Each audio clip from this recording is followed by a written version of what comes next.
Bonjour à tous, merci d'être avec nous. En France, 3% de la population souffre de troubles bipolaires. Parmi eux, Agathe.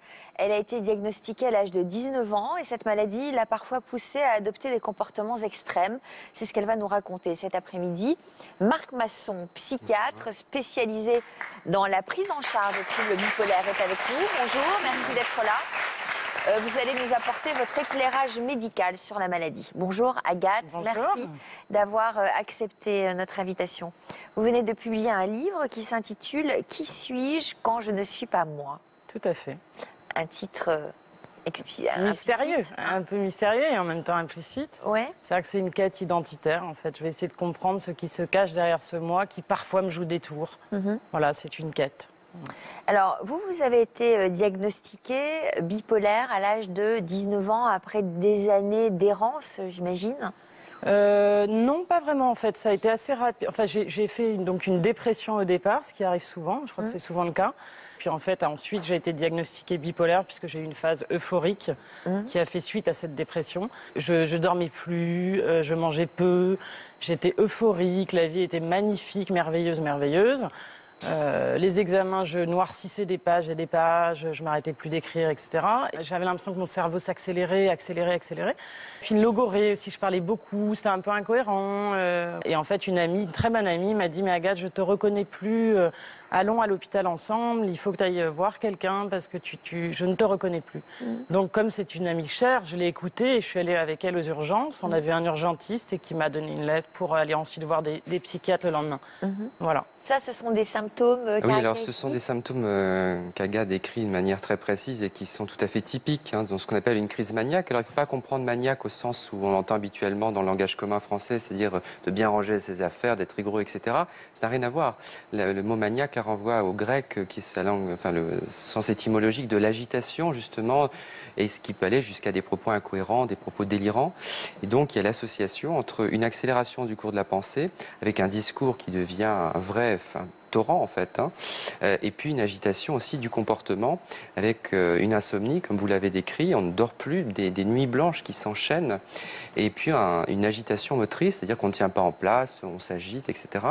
Et puis il peut aussi y avoir une grande instabilité justement émotionnelle, c'est-à-dire le plus souvent on peut être euphorique, c'est ce que vous décrivez, mais au moment de ces crises maniaques, associées à l'euphorie, on peut aussi avoir des crises de larmes, des moments où tout s'embrase en fait, c'est comme un incendie émotionnel à l'intérieur de nous. Donc, à ce moment-là, on a posé un diagnostic ? Oui, on a posé un diagnostic dès la première hospitalisation. Alors, à partir de ce jour-là, vous avez commencé à vivre avec la maladie. Vous allez nous raconter dans quelques minutes votre vie en dents de scie, rythmée par vos crises. Et puis, on découvrira à quoi ressemblaient vos phases basses et hautes. Mais avant cela, dites-nous aujourd'hui ce qui se passe, comment vous allez, où vous en êtes. Aujourd'hui, je vais très très bien. Donc, j'ai pas eu de crise maniaque depuis 6 ans. Moi, je me sens très bien, je suis en pleine forme, j'ai un travail qui marche très bien, une petite fille de 14 mois. Donc voilà, c'est la vie heureuse. Voilà. Alors, si nous vous avons fait venir aujourd'hui, c'est aussi pour aider Magali. Magali, c'est une jeune femme qui vient tout juste d'être diagnostiquée bipolaire. On va regarder en image à quoi ressemble sa vie et puis on en parle avec elle après.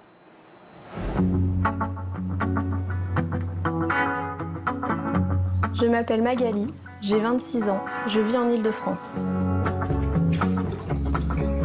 Ça fait 12 ans que je ne suis pas bien. J'alterne entre des périodes d'euphorie et de dépression. En août dernier, j'ai enfin été diagnostiquée. Je suis bipolaire. Je dois prendre mon traitement à heure à peu près régulière, donc pas trop d'écart entre la prise du matin, la prise du midi et la prise du soir. J'ai un thymorégulateur, donc c'est un régulateur d'humeur pour essayer de ne pas avoir trop de différence quand ça va bien et quand ça va pas. Et l'autre, c'est un médicament qui est considéré comme un antidépresseur. Au début, ça m'a fait une grosse différence, j'étais vraiment mieux.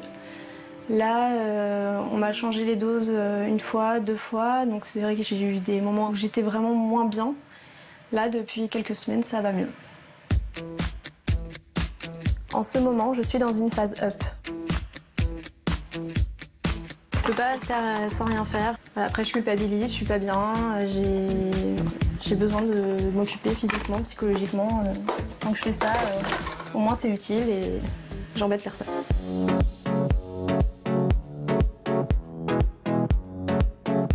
Le ménage, je le fais tous les jours. C'est quelque chose que j'ai pas forcément envie de faire, mais que je me sens obligée de faire. Donc quelque part on en souffre parce que l'entourage en souffre aussi et que on se contrôle pas en fait.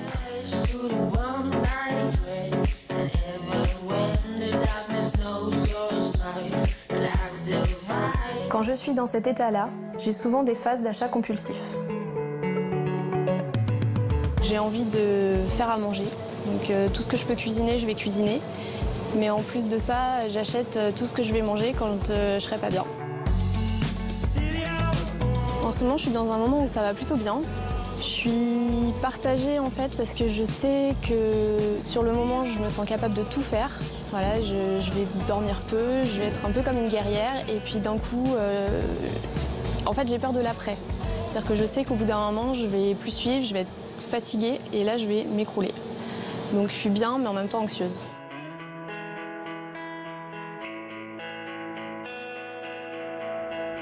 Je me sens frustrée parce qu'aujourd'hui, malgré le traitement, j'ai encore des besoins irrépressibles d'achat, j'ai encore besoin de dépenser et dépenser pour des choses que j'ai pas forcément envie d'acheter mais que je me sens obligée d'acheter. C'est vrai que je me pose beaucoup de questions suite à ça parce que je me dis mais si le traitement ne me stabilise pas aujourd'hui, qu'est-ce que ça va être après ?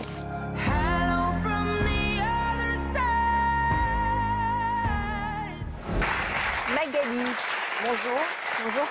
Merci d'être là. C'est très courageux de votre part de parler de vous comme ça et d'oser exposer un aspect de vous qui vous embarrasse au quotidien, manifestement, on l'a vu. Mais pour vous, c'était important, je crois, de rencontrer Agathe aujourd'hui ? Oui, pour moi c'est important parce que c'est difficile de vivre avec une maladie comme celle-ci qui n'est pas reconnue entre guillemets socialement parlant. C'est-à-dire que c'est classé quand même comme une maladie psychiatrique, donc déjà ça fait peur. Et puis on se demande mais qu'est-ce que je vais devenir ?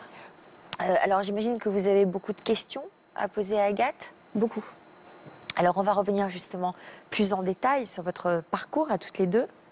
Agathe, avant le diagnostic, vous avez mené quel genre d'enfance et d'adolescence ? Alors j'ai eu une enfance merveilleuse, tout autant que je puisse m'en souvenir. Vous étiez quel genre de petite fille ? Très gaie, très vive, ça marchait très bien à l'école, j'avais beaucoup d'amis, on a une famille nombreuse, on est cinq frères et sœurs. Vous occupiez quelle place ? Troisième. Voilà, une super enfance, voilà, une scolarité brillante, voilà, ça allait très très bien. Le bonheur, quoi, voilà. Vous aussi, Magali ? Oui, exactement la même chose. Une enfance normale dans ce que peut être la normalité, des parents qui étaient heureux, j'étais heureuse. Voilà, une bonne scolarité, très, très bonne à l'école, plein d'amis. Et puis un choc au moment de l'adolescence ? Oui, en fait, à l'âge de 14 ans, j'ai perdu un ami très très proche qui s'est suicidé. Et suite à ça, j'ai eu une espèce de colère qui s'est installée et qui n'est plus jamais partie. Vous avez consulté ? Pas tout de suite. J'ai attendu un petit peu. J'ai fini par consulter une psychologue suite à des tentatives de suicide. Ah oui, donc c'est allé loin quand même, ce mal-être. Ah oui, c'était vraiment ancré, profond, et on ne trouve pas de solution quand c'est comme ça en fait. Et vous pensez que c'est lié à ce choc psychologique du décès de votre ami ou il y avait d'autres raisons ? Non, je pense que ça a été vraiment un choc. Oui. Alors très souvent, la maladie va commencer à se révéler à la faveur d'un choc émotionnel violent ou d'un grand changement dans les rythmes de vie, un grand stress existentiel.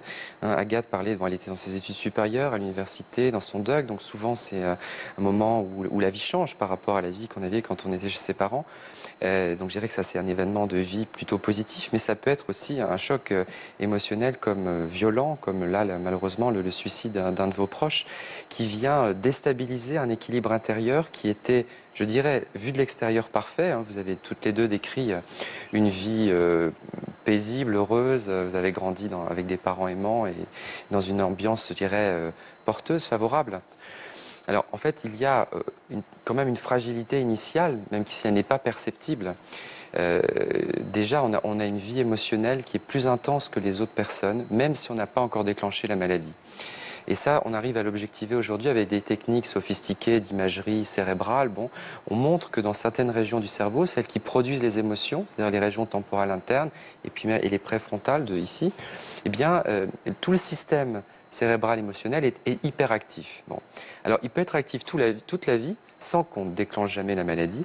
Et puis, un jour, chez une personne prédisposée, à la faveur d'un de ces facteurs, d'un de ces facteurs déclenchants, la maladie va se révéler. Donc vous êtes en train de nous dire en quelque sorte que la maladie était déjà présente chez Magali. Mais silencieuse. Silencieuse, et qu'elle s'est activée Oui.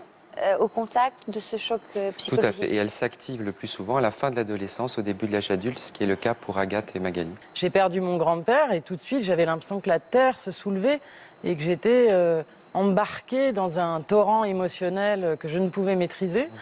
Et donc, en contrepartie, en fait, en tout cas, ce décès-là, cette souffrance touchait quelque chose en moi qui faisait que je partais en phase maniaque, c'est-à-dire ça touche quelque chose en moi que je ne maîtrise pas et qui m'envoie vers des états comme ça euphoriques. Oui.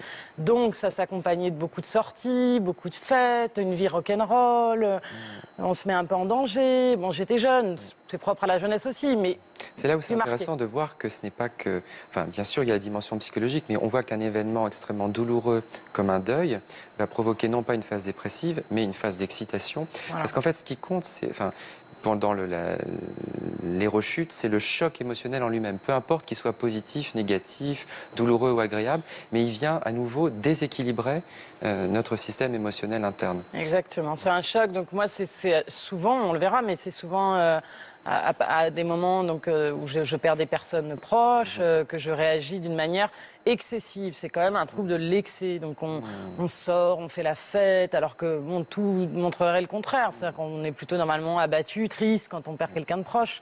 Là, c'est l'effet inverse. Donc c'est difficile à comprendre aussi pour l'entourage. Parce que On se met en danger, j'imagine. on se met un peu en danger. Bon, moi, c'est rester dans des limites raisonnables, mais enfin, c'est quand même faire la fête jusqu'à 5 h du matin, boire un peu. Voilà, allons-y, quoi, gaiement, ça y va. Je crois que les mises en danger, les personnes bipolaires ne sont pas des personnes dangereuses. Je pense que ça, c'est un message important Oui. à faire passer. Déjà, quand il y a des conduites à risque, effectivement, dans les crises maniaques, c'est le plus souvent quand il y a de l'alcoolisation qui est associée. Donc, je dirais que c'est plus les conséquences de l'alcool, même si ça se greffe sur une Bien crise sûr. maniaque. Je dirais que les personnes bipolaires, le risque de la maladie, c'est surtout pour la personne elle-même. Vous parliez tout à l'heure, Magali, des tentatives de suicide, des idées noires, etc. Donc, je veux dire, c'est d'abord la maladie qui est dangereuse pour nous-mêmes et elle n'est pas dangereuse pour autrui. Enfin, c'est important. Des crises d'achat compulsif aussi. Moi, un petit peu. Moi, j'adore la mode, tout ça, c'est un petit mon dada. Donc, oui, de temps en temps, je dépensais pas mal. Ma grand-mère est venue rembourser un manteau que j'avais acheté très cher, parce que j'habitais dans une rue un peu chic à Paris. Et il y avait des magasins très chics, et alors je bavais devant le matin, et ma grand-mère est venue payer. Voilà, et mes parents, et voilà, j'ai fait des achats compulsifs. Oui, ça m'est arrivé. Là, vous parlez de vos parents. Votre mère est avec nous dans le public, donc je vais lui demander de nous rejoindre.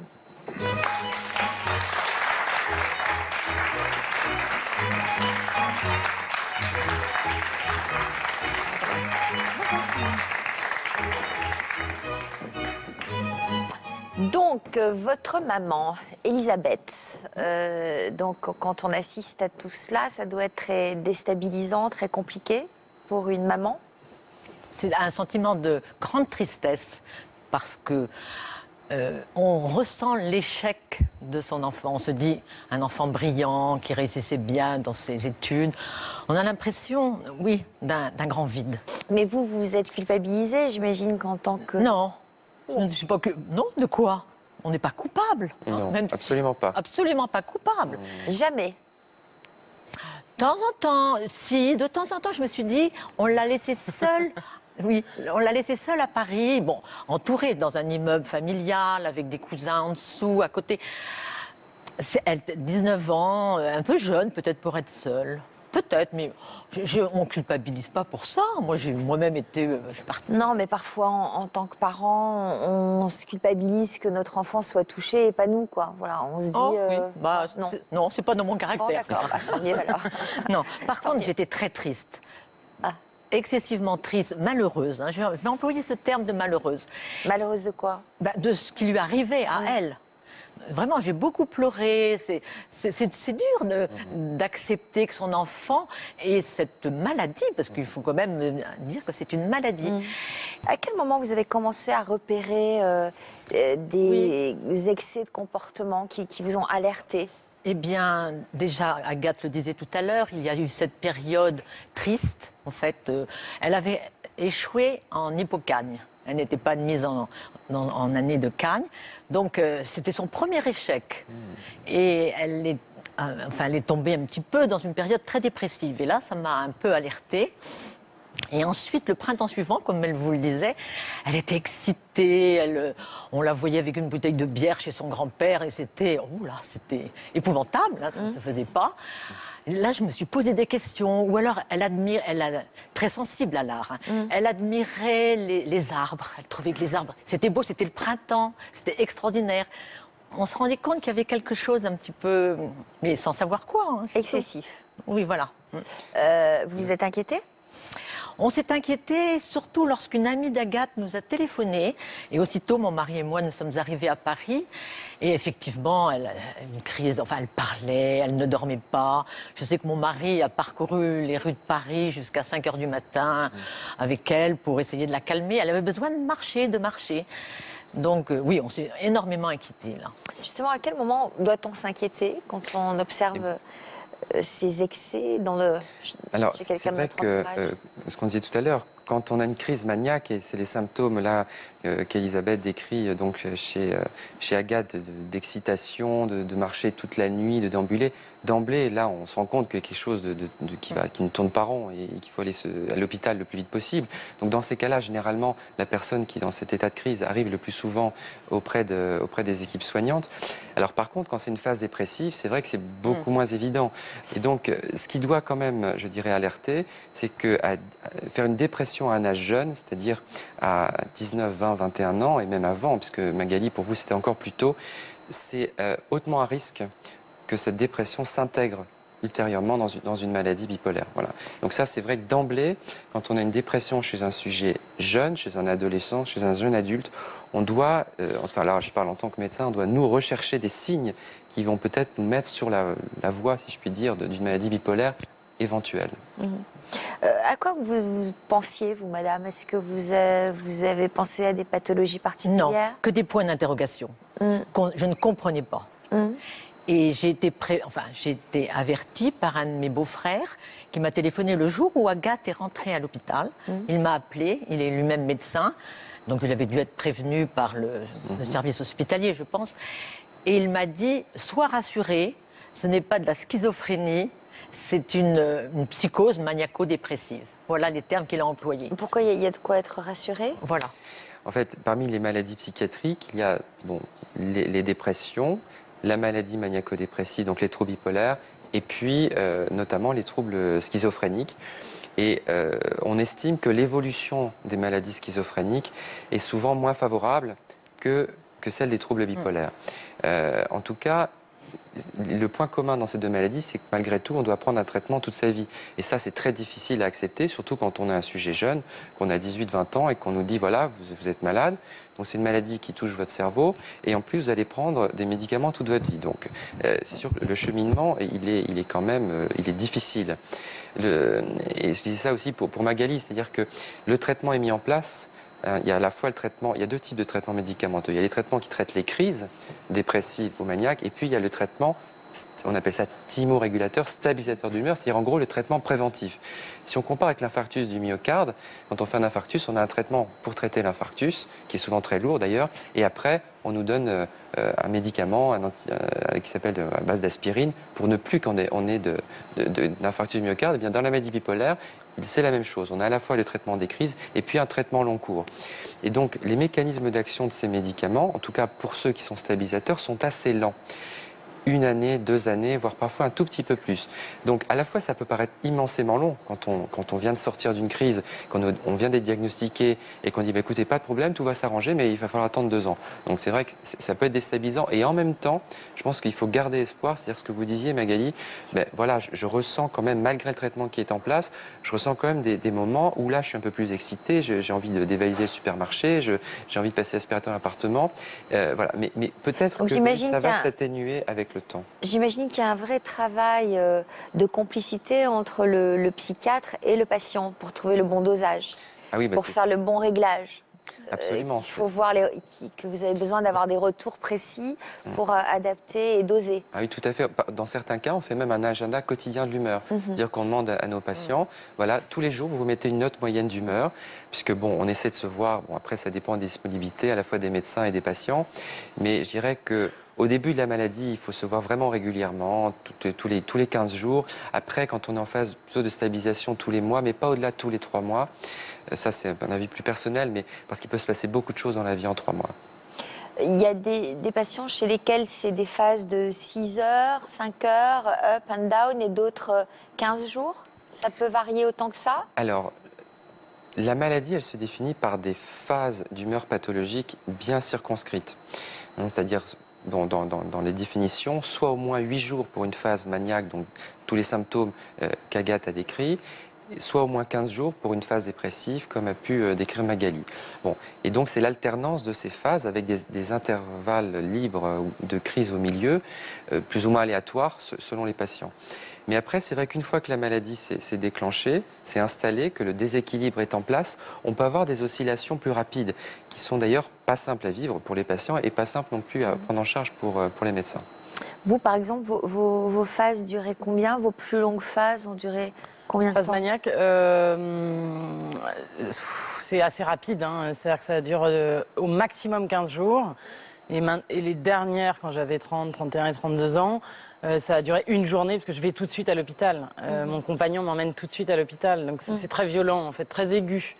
Un décollement de la réalité, etc., très aigu. Et là, on m'emmène, et parce qu'on sait où aller. Hein, il y a des centres d'accueil et de crise extraordinaires. On sait où aller, on y va. C'est libre d'entrer et de sortir. On y va, on est accompagné, et c'est réglé, entre guillemets, en 15 jours d'hôpital. Et après, ça va. Alors, maladie, est-ce que... décidément, pardon, Magali, est-ce que vous vous reconnaissez dans le récit d'Agathe et de sa mère? Dans le récit d'Agathe, oui, beaucoup. Beaucoup, les crises, voilà, les phases où on est hypermanie, je ne sais pas si ça se dit. Enfin, voilà, tout est beau, tout est grand. Voilà, on fait plein de choses, on ne s'arrête jamais. Voilà, on a vraiment l'impression d'être fort, en fait, d'être plus fort que tout le reste. Et en même temps, c'est difficile à vivre parce qu'on sait qu'à un moment, ça va s'arrêter. Donc, il faut essayer de doser. Voilà. Après, c'est vrai que sur le traitement, moi, je ne suis pas tombée sur une équipe aussi sympa, on va dire. C'est que ça a été très long. Je ne vais pas dire très long à trouver, mais je ne suis toujours pas stabilisée. Donc, c'est difficile à vivre. Il vous a fallu combien de temps pour être stabilisée? Pour être stabilisée, en fait, j'ai fait donc 3 crises autour des 20 ans, 3 autour des 30, mais j'ai été stabilisée pendant 8 ans, puis là, depuis 6 ans. Non, mais c'est pour rassurer Magali. Je ne sais pas trop comment l'aider là. Parce que là, vous êtes sous traitement depuis combien de temps? Depuis juillet. Voilà, donc il faut quelques mois. Voilà, c'est ça. Je pense, Magali, il faut vraiment garder à l'esprit que les mécanismes d'action des médicaments qui stabilisent l'humeur sont relativement lents, en fait. Voilà. Donc, c'est en même temps, comme je disais tout à l'heure, source d'espoir, et en même temps, il faut creuser sa patience. C'est ça. Mais alors, vous avez rencontré votre conjoint, Driss, dans quelle phase alors? Euphorique. Euphorique. Ouais, j'étais complètement euphorique. J'avais 16 ans. Vous lui avez... À ce moment-là, vous ne saviez pas ce que vous aviez, en fait? Non, en fait, j'étais dans une période où je sortais beaucoup, je faisais beaucoup la fête. Je partais de chez mes parents sans leur dire quoi que ce soit pendant une semaine, 15 jours. Voilà, dans des fêtes où je connaissais personne. Voilà, c'était du bouche à oreille. Et dans une phase où j'étais vraiment... comment dire, mythomane en fait. On va pas chercher midi à 14h, quoi. C'est que je racontais n'importe quoi et en plus j'y croyais. C'était vraiment ça. Je me suis inventé une vie, je me suis inventé une jumelle, je me suis inventé une adoption. C'était très Et difficile. alors, Driss, vous lui avez beaucoup menti, alors? Au début de notre relation, oui. Il a fini par creuser. Et il y a un jour, il m'a pris entre quatre yeux et il m'a dit bon, c'est bon, je sais tout, maintenant tu craches le morceau. Donc je me suis retrouvée en face et là, j'ai tout lâché. C'est-à-dire? Je lui ai tout raconté, tout ce que j'avais sur le cœur, ce qui était vrai, pas vrai. Mais sans savoir à l'époque que vous aviez cette pathologie? Non, je savais rien du tout. Voilà, il y avait des phases où j'étais bien, des phases où j'étais pas bien, mais Donc on après, mettait il y a ça eu sur le compte de l'adolescence. des crises maniaques? Oui, beaucoup. J'ai beaucoup dépensé, comme disait Agathe tout à l'heure. J'ai réussi à nous mettre à moins 1500 € sur le compte. J'avais à peine 18 ans. Parce que j'achetais tout et n'importe quoi. Et puis des tocs, on a vu de rangement, de ménage? Oui, quand on s'est installés ensemble, en fait, au début, je passais la serpillière tous les jours. C'est-à-dire que je ne pouvais pas me coucher si la serpillière n'était pas faite. Et en fait, c'était le seul moyen que j'avais trouvé pour me calmer et calmer mes angoisses. C'est-à-dire que j'avais besoin d'être tout le temps en action et tant que j'étais pas épuisée physiquement, je pouvais pas me coucher, c'était pas possible. Et alors, je crois qu'il y a une petite précision. Il y a plusieurs, au sein de la maladie bipolaire, au sein des troubles bipolaires, il y a deux grandes formes distinctes. Il y a le trouble bipolaire qu'on appelle de type 1, c'est-à-dire qu'il y a effectivement, comme l'a décrit tout à l'heure Agathe, des crises maniaques, d'agitation, etc. Et puis des phases de dépression qui alternent, avec parfois des espaces entre les deux très longs. Et puis, il y a le trouble bipolaire de type 2. Alors, ça ne veut pas dire que c'est moins grave de type 2, hein, ou que c'est mieux, ou que etc. C'est différent. Le type 2, c'est essentiellement des phases dépressives, et puis des phases d'excitation qui sont moins fortes, moins intenses. Par exemple, au lieu de ne pas dormir du tout, de faire 5 nuits blanches à la suite, on va dormir 3-4 heures par nuit, alors que d'habitude, on dort 7-8 heures. Bon. Donc, c'est des phases d'excitation moindres. On appelle ça des hypomanies, en dessous de la manie. Et en fait, c'est deux grands types de troubles, mais qui sont tous les deux, je dirais, aussi sévères et qui nécessitent le même traitement, le même accompagnement, la même prise en charge. Mais du coup, ça peut donner, je pense aux personnes qui peuvent peut-être nous écouter, parfois un ressenti un petit peu différent en fonction des phases qu'eux ont pu traverser selon qu'ils souffrent d'un trouble de type 1 ou d'un trouble de type 2. Ouais. Agathe, vous aussi, vous avez été sujette à des bouffées délirantes où vous inventiez une autre réalité? Oui, en fait, tout le propos de mon livre, c'est d'aller à la recherche de ce moi qui n'est peut-être plus moi dans ces moments-là. Et ce que j'explique bien dans mon livre, c'est que comme le sentiment d'être soi, vous avez le sentiment d'être vous-même, j'imagine, tout le temps. On ne se pose pas la question, est-ce que je suis moi-même? Voilà, c'est rare en tout cas. Et nous, en fait, je pense que le sentiment continu du moi n'existe plus et donc on passe d'un scénario à un autre. Alors moi, comme j'ai une culture livresque, artistique, poétique, on a les délires de notre culture, vous voyez. Donc moi, par exemple, je pensais que j'étais une héroïne qui était traquée, où je pensais que j'étais je ne sais quelle Sicile impératrice quand je me promenais dans la rue. Je passais d'un scénario à un autre parce que le sentiment d'être moi-même n'était plus possible. Quand vous vous preniez pour Sissi, par exemple, ça se traduisait comment? En fait, on était en voiture et j'avais ouvert la fenêtre et je faisais comme ça. J'imaginais qu'il y avait des gens qui m'acclamaient. Enfin voilà, c'est quand même drôle, c'est très mégalo, etc. Je ne suis pas comme ça dans la vie, heureusement. Mais dans ces moments-là, alors tout est possible. Le monde, tout est possible. C'est-à-dire qu'il n'y a plus de limites. On parle d'un problème des limites dans cette maladie. Et vous vous êtes retrouvée dans des situations un peu délicates?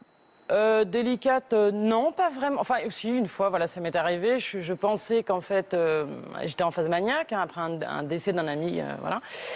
J'étais partie en phase maniaque et je pensais qu'en fait, le monde entier travaillait pour les maladies mentales et qu'on allait récolter de l'argent comme il existe le Téléthon. Ce serait bien. Ce qui serait bien. Ça existe. Et je pensais ça. Et il y avait des manifestations, parce que j'habite boulevard Montparnasse, donc il y avait des manifestations. Et donc je pensais que c'était l'équipe du Danemark qui venait là pour financer les maladies mentales, etc. On a vraiment un emballement dans l'esprit, voilà. Et on associe en permanence sur tout ce qui se passe. Donc effectivement une manifestation, mais donc c'est que c'est lié à cette collecte de fonds. En fait, je pense on prend dans son histoire et dans son vécu et dans sa culture des éléments qu'on plaque un peu sur la réalité et en fait. Tout tourne autour de soi quand on souffre. Une souffrance, c'est égocentrique. On est très égocentrique quand on souffre parce que c'est bien le propre de la souffrance. On ne peut pas s'ouvrir tellement aux autres. Donc c'est très égocentrique. Donc le monde entier est un théâtre, en tout cas de son théâtre intérieur un peu dévasté. Il y a beaucoup de paranoïa là-dedans? Non, non, pas de paranoïa. C'est pas de la paranoïa. Enfin, disons que dans certaines crises maniaques, il peut y avoir effectivement parfois des idées de persécution. On appelle ça la crise maniaque hostile, agressive. Mais le plus souvent, on est plutôt dans l'euphorie, dans la toute-puissance, dans le rêve. C'est très voilà, onirique. le rêve. Vous voyez, quand il paraît que vous cherchiez un moment dans des magazines People. Oui, parce que en fait, j'ai vécu chez Balthus, le peintre Balthus, donc j'ai travaillé pour lui pendant 3 mois en Suisse, et donc j'ai côtoyé énormément de stars du monde entier. C'était mon boulot. Enfin, mon boulot, ma vie, pendant 3 mois chez lui, j'habitais chez lui. Et donc, j'ai un peu perdu pied, ce qui est un peu normal au regard de ce que je vivais. Et en fait, j'étais un peu en hypomanie, donc exaltée, etc. Et en fait, quand je suis rentrée, j'étais vraiment en crise maniaque. Et en fait, dans les journaux, je disais à ma sœur, mais j'ai lu toute la nuit, je suis dans les magazines People. Et elle me disait, bah non, non. Et je lui disais, mais si, je t'assure, là, c'est moi. Et puis, c'est de la fille était affreuse. Elle me dit, oh non, t'es mieux que ça, quand même. Ah oui, voilà, Et donc, voilà, il y a la perception est altérée. Vous voyez, la perception. C'est très important. Dans la dépression, comme dans l'hypomanie, et encore plus dans la manie. Voilà. C'est vraiment la perception que l'on a de soi et du monde, elle est modifiée. Elle est soit grossie à la loupe quand on est maniaque. Et quand on est dépressif, c'est plutôt une hyper-perception hyper réaliste, négative, noire, grise. Exactement. Ouais. Alors, c'est à cette période que vous avez rencontré votre conjoint Bernard. Vous aviez 23 ans. Il est avec nous dans le public et je vais lui demander de venir nous rejoindre.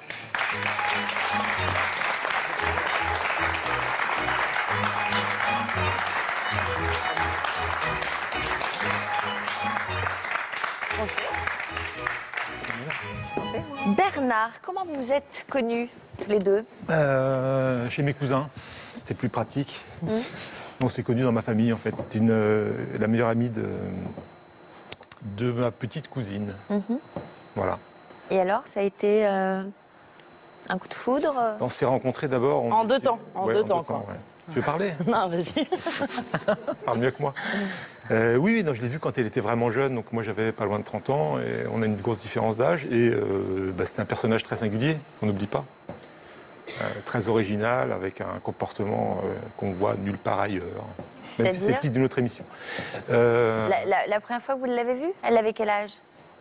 17 ans. 17 à peu près, ouais. Qu'est-ce qui vous avait interpellé dans son comportement? C'est la première fois que je voyais quelqu'un comme ça. Pourquoi? Elle était comment? Pas mal déjà, mais en dehors de ça, elle était très originale. Ce qu'elle disait n'était pas... on n'avait pas entendu avant, c'était empreint de savoir livresque, de vie, énormément de vie, d'énergie, de choses comme ça qu'on rencontre pas souvent, effectivement. Ouais. Bon, et vous l'avez recroisée à quel autre moment? Donc déjà à ce moment-là, un petit sentiment amoureux est né ou pas trop? Non, c'est plutôt une sorte de... Vous étiez intrigué? Ouais. Séduit? C'était une fille chouette. Comment? Une fille chouette. Elle était pas l'animal, mais c'est un adjectif. Et puis, vous l'avez revue à quel âge? Je l'ai revue, je ne suis pas mon propre biographe. Quoi, à 22 ans. Je l'ai revue quand elle était en crise, en fait. Je suis allé la voir dans un centre psychologique, un hôpital. Ah oui, donc à ce moment-là, le diagnostic était posé, donc vous saviez qu'elle était malade? Je ne savais pas trop, on m'a dit tu veux venir la voir, j'ai dit oui. Ça peut être Ça aurait pu sympa. vous faire fuir?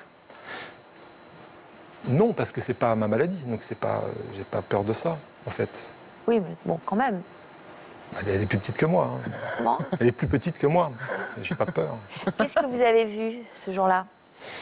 Et j'ai vu qu'elle avait vraiment un problème. Parce qu'elle faisait quoi? Elle était dans un univers limite carcéral, avec une petite cour, en tournant en rond sur des petites questions. Et elle n'avait pas l'air très en forme, en fait. Ouais, c'était pas la fête. Et alors là, vous êtes tombé amoureux ce jour-là? Non. Pourquoi vous voulez que je tombe amoureux? Je ne sais rien, c'est votre compagne, donc il y a un moment, vous êtes bien tombé amoureux d'elle. Non? Maintenant, là, tiens, je la vois à la télé, Non, mais progressivement, en fait. On était assez complémentaires, en fait, je pense. Ce petit côté improbable qu'on a qui fonctionne bien. Donc voilà, après voilà, on a été donc en 2000, fin 2000, début 2001, donc en couple, ensemble, donc ça fait 15 ans. Là, voilà. Non, mais c'était très progressif, on n'a pas habité tout de suite ensemble. Oui, c'était progressif. C'était plein de choses, voilà, c'était... C'est très bon, ça. Ouais, c'est très Le bien. temps de construire. Bon. Et alors, donc, après, il y a eu une grosse crise hein, que vous avez vécue ensemble. Oui, mais bien plus tard. Hein, Bien on a plus tard. vécu. Parce qu'en fait, ensemble, il ne se passait rien de cet ordre-là. C'était juste quelqu'un qui tirait sur les nerfs assez périodiquement. Je pense que ça devait peut-être l'empêcher d'aller plus loin. Moi, j'ai vécu ça comme ça. Qui tirait sur vos nerfs. Oui.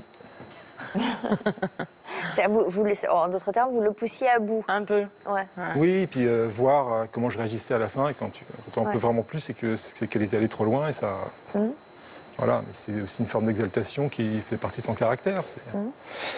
Jusqu'à cette grosse crise. Alors, Voilà. qu'est-ce qui s'est passé à ce moment-là? Et ben, on est C'est au parti, décès de Cédric.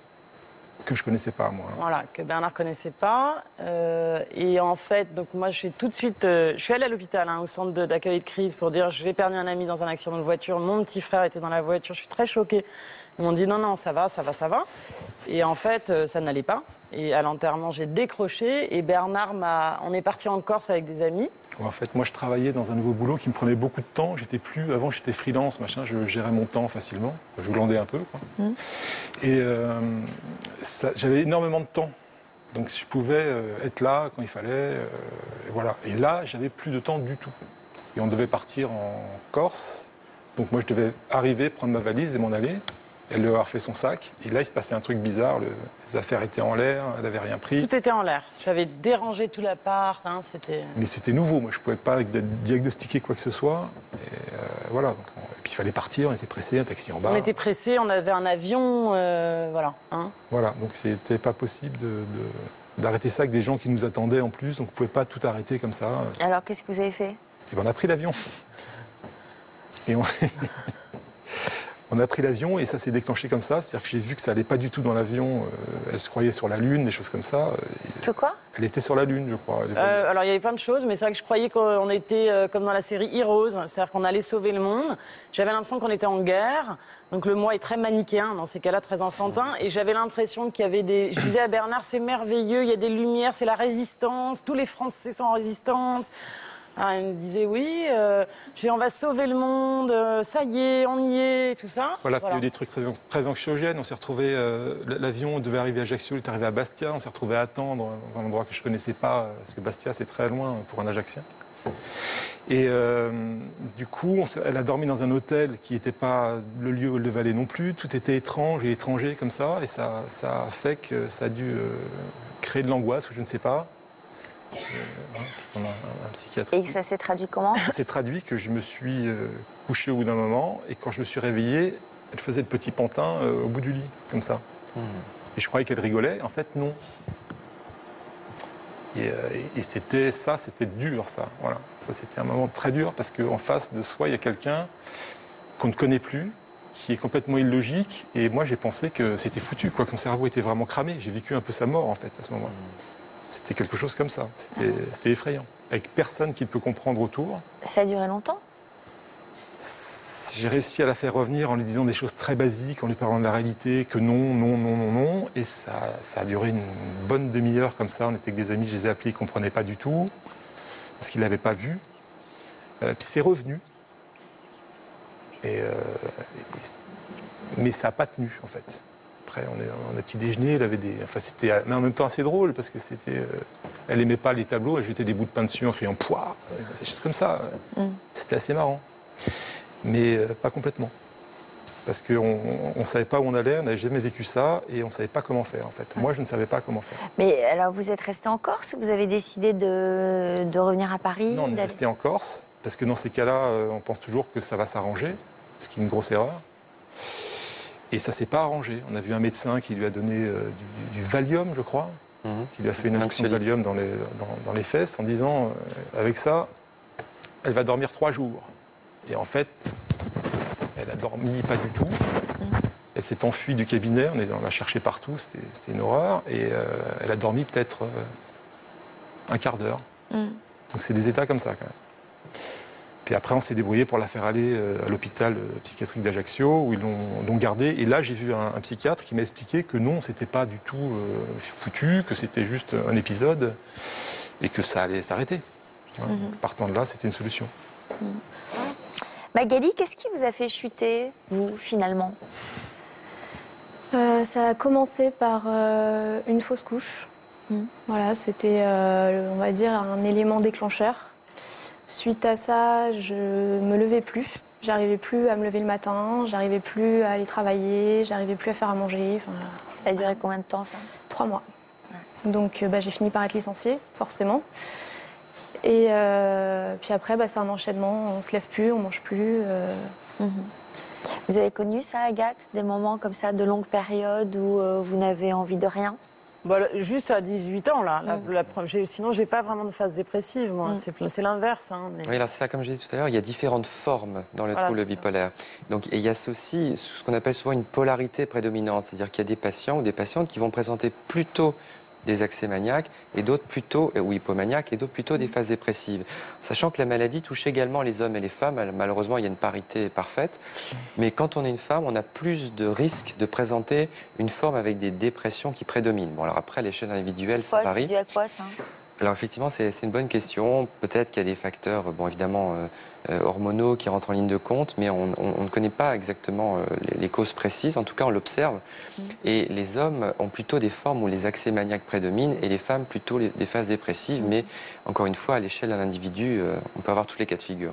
Et sur le plan sentimental, dans votre couple? Il y a un côté où on devient un peu soignant, même si c'est pas mon boulot.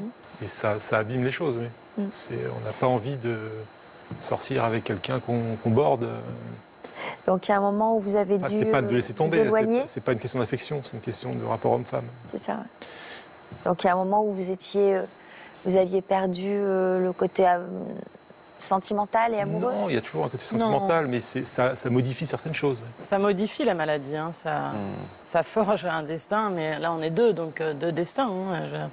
Donc vous êtes éloignés? Un petit peu. Non. Si, moi j'ai un peu été éloigné, moi. C'est-à-dire vous vous êtes séparés? On s'est séparés à un moment, oui.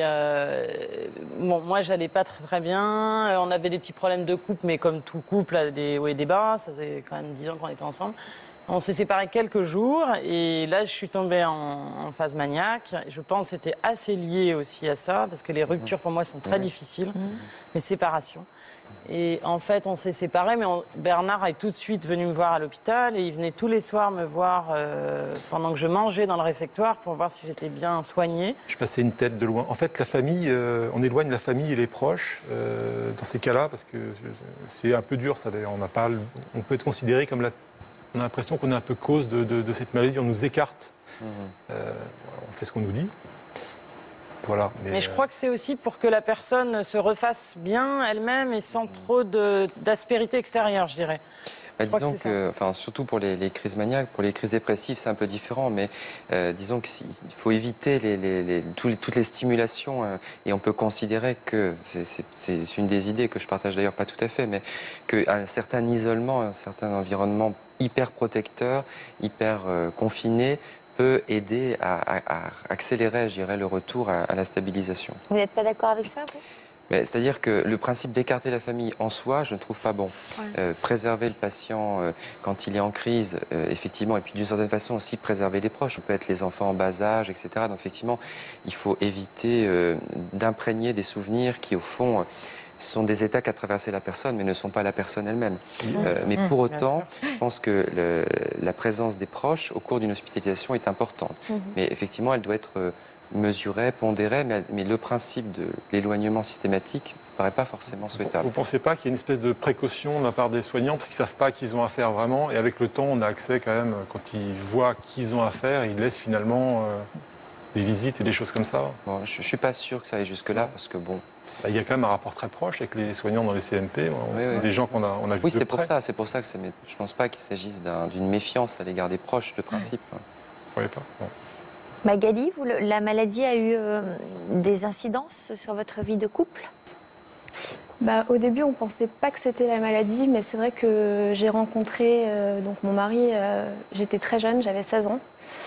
Et j'étais donc dans cette phase où j'étais hyper speed et tout ce qui allait avec. Sauf que quand j'étais vraiment en crise, je devenais violente. Donc je l'ai frappé. Peut-être quand j'étais pas bien, je le frappais. Et s'il n'était pas là, je me frappais moi. Enfin, c'est besoin d'une décharge physique.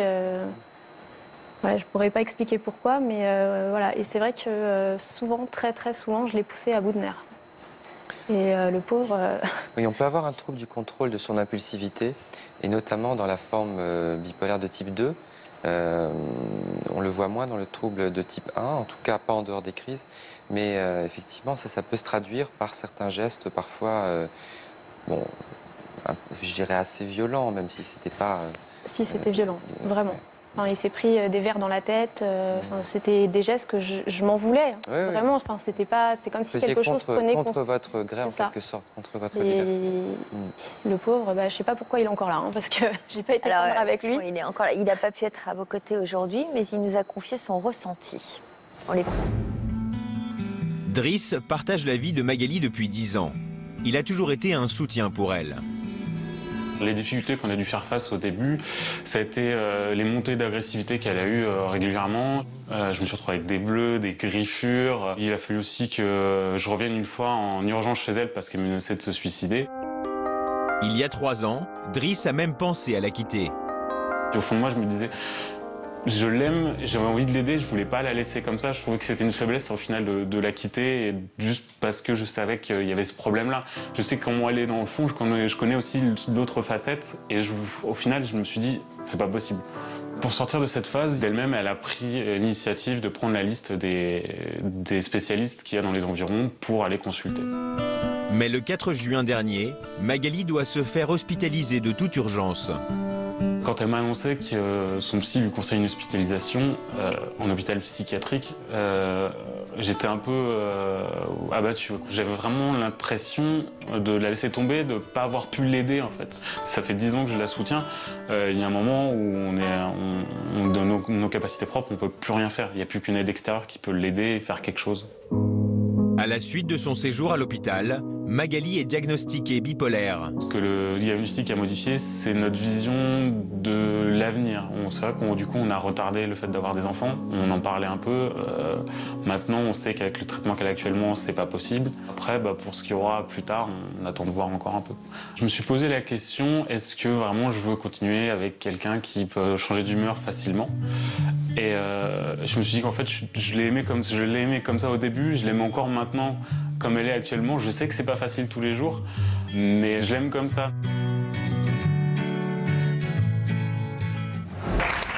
Donc, en résumé, il vous aime tel que vous êtes.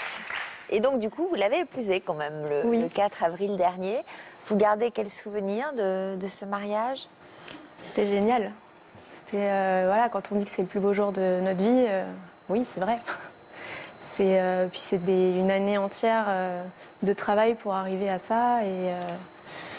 Et c'était une jolie façon de fêter nos 10 ans. Sauf qu'après peut-être tout cet investissement, ces préparatifs, après vous avez fait une grosse crise ?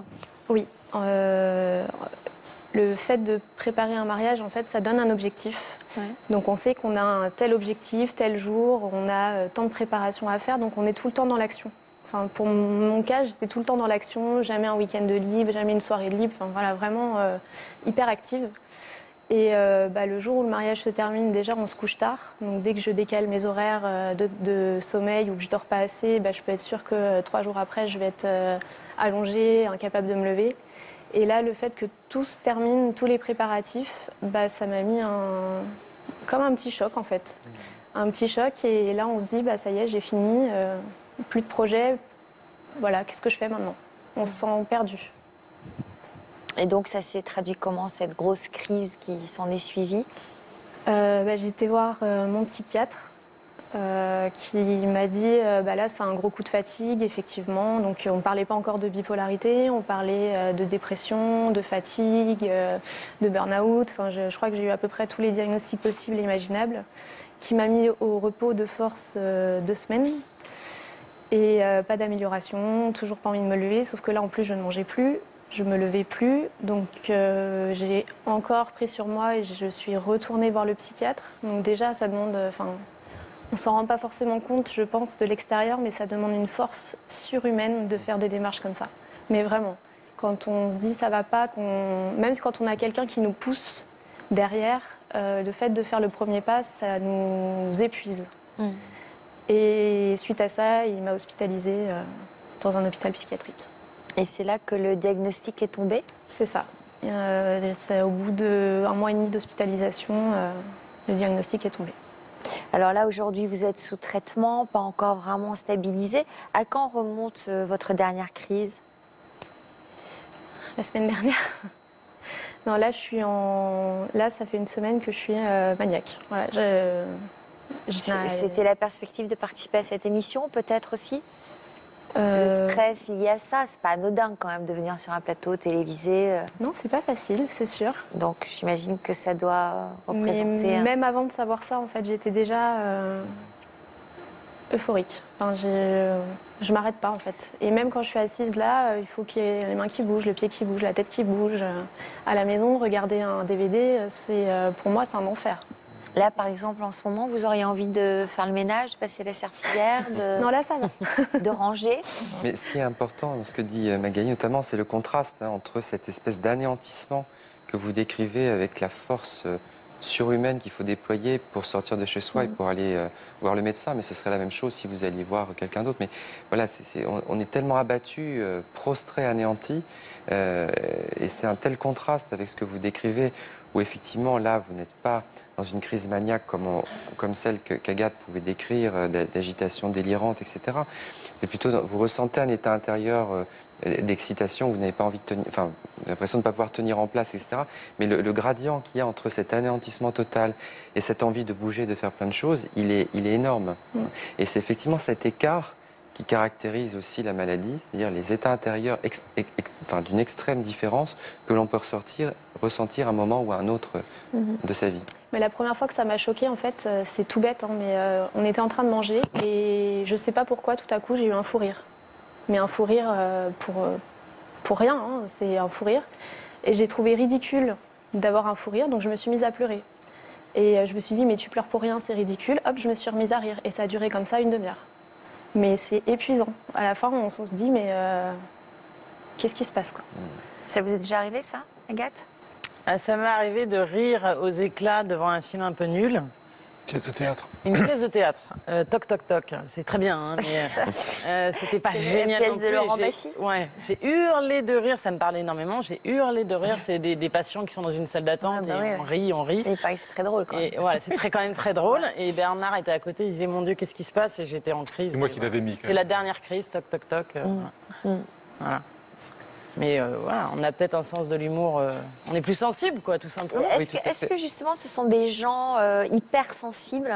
Oui, ben, ça transparaît quand même dans votre témoignage à toutes les deux, Agathe et Magali. C'est-à-dire que c'est d'ailleurs pour nous, alors c'est un signe un petit peu difficile parce que c'est assez subjectif de ressentir dans la relation quelque chose qui est de l'ordre de la transmission comme ça des émotions.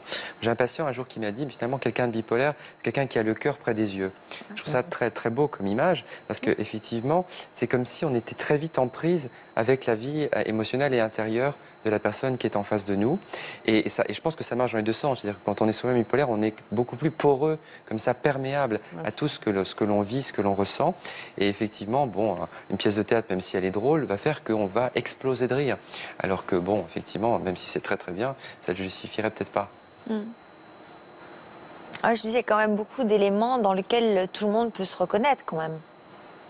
Dans les gens qui nous regardent se disent moi ça m'arrive souvent de passer d'un état d'euphorie à un état de tristesse, d'être hypersensible, d'avoir le cœur près des yeux. On a tous des phases avec. On a tous une humeur bipolaire, donc en ce sens, on peut se reconnaître.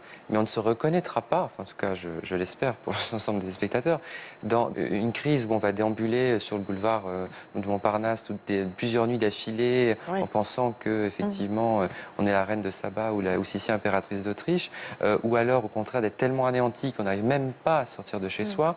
Je pense que ces états-là, ces crises-là, on ne va pas tous se reconnaître dedans. Non, mais on a tous On a tous une humeur bipolaire. Mais par contre, pareil. là, à la lecture de mon livre, mes amis ont évidemment lu mon livre et beaucoup m'ont dit, mais moi, je suis un peu comme ça. Moi, j'ai vécu ça, un décès, tu racontes, cette synesthésie, toutes ces synesthésies de Baudelaire, etc. Ils disaient ça. Ça, vous pouvez peut-être expliquer, peut-être... c'est une cooptation, Agathe, en fait, oui, voilà. les sons, les musiques se répondent. Baudelaire avait pris de la drogue pour rentrer dans ces états limites. Il y a beaucoup d'écrivains, les artistes sont souvent à la crête, en fait, de cette frontière derrière laquelle il y a un moi, il y a un pas moi. C'est quand même ça, la recherche artistique aussi. Et en fait, ces synesthésies, tous ces états limites sont aussi intéressants et sont à questionner. Et les médecins s'y intéressent beaucoup, les artistes s'y intéressent. C'est une matière quand même vivante. Pour ça, voilà. Ça vous a fait du bien d'écrire ce livre? Ouais, c'était assez cathartique, c'était bien. Ouais. Bon. Nos téléspectateurs vont pouvoir vous retrouver toutes les deux, Magali et Agathe, cet après-midi sur le chat de Toute une histoire. Ils pourront vous poser toutes leurs questions. N'oubliez pas non plus le hashtag Toute une histoire si vous voulez commenter l'émission sur Twitter ou sur Facebook. Merci, docteur, d'être venu nous voir aujourd'hui. Merci à vous d'avoir accepté notre invitation et d'avoir témoigné de manière aussi sincère. Et merci à vous tous pour votre fidélité.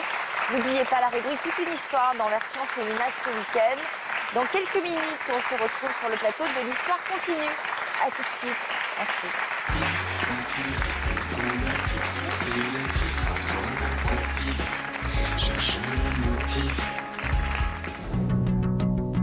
Vous étiez chauffeur de bus à Paris. Oui, je me mets au feu, je vois un cycliste qui est en face de moi. Et au moment où je vais pour me réengager, je vois au niveau des portes vitrées la cycliste. Et là, je fais, mais elle fait quoi? C'était rapide et violent parce que j'ai entendu un soubresaut et là, je me suis dit, j'espère que c'est pas elle. Est-ce que pour vous, c'est important de vous adresser à son frère aujourd'hui, comme ça, sur notre plateau? Moi, je le souhaitais dans mon fort intérieur, de pouvoir les rencontrer. Peut-être pas pour avoir le pardon. En tout cas, c'était pas tout à fait ma démarche première. C'était simplement de... derrière la personne qui a enlevé la vie de quelqu'un, il y a un être humain. Philippe, ce pardon, vous n'avez pas éprouvé tout de suite, j'imagine. On passe par plusieurs phases. Tout de suite. Comment c'est possible? C'est une question de vie ou de mort. Si je réfléchis, premièrement, ma sœur ne va pas revenir. Deuxièmement, ce monsieur, il l'a tué, mais ce n'est pas ce qu'il voulait faire. Troisièmement, peut-être bien que moi aussi, un jour, je peux me retrouver dans des circonstances où ça arrive. Et alors? Et après? La suite des témoignages de Louis-Henri et Philippe, bientôt dans Toute une histoire. Salut Vegas! Salut Paris! Bientôt, au sommaire de Toute une histoire, des enfants en total décalage avec leur famille. À l'âge où j'ai arrêté l'école, ma maman elle était très inquiète. J'étais pas mauvais, mais j'avais pas envie de ça. Elle souhaitait quoi, votre mère, pour vous? Elle aurait souhaité peut-être que je sois diplomate comme elle. À Sciences Po, j'étais décalée, c'était un peu difficile pour moi. Et mon prof d'économie, il le sentait, mais il le prenait avec beaucoup d'humour. Mais il me disait, vous resterez pas ici. Lou et Billy ont eu le courage de croire en eux et de choisir une vie à l'opposé de celle qui les attendait. Depuis que je suis toute petite, évidemment, j'aimais bien chanter, je faisais des imitations. Au départ, j'ai commencé à danser. Et je me souviens même, j'allais danser sur le parvis du Trocadéro. Elle était chez Mireille, elle chantait et elle a commencé à se produire dans les cabarets à droite et à gauche. À un moment donné, j'ai auditionné avec le Grand Orchestre du Splendide. Ouais. J'ai été choisie. Je reçois un coup de fil et c'est là que vous voyez qu'il y a quelque chose qui change. Il y a un chauffeur qui vient me chercher pour m'amener à la rue de Verneuil chez Gainsbourg. Quant à Florent, il ne sait pas s'il doit oser se faire confiance. Mon père est agriculteur. Et on se pose des questions sur la succession. Moi, je me verrais plutôt dans l'administratif, tout ce qui touche au juridique. Peut-être que le problème, c'est pas tant votre papa, mais plus votre problématique à vous par rapport à la réussite.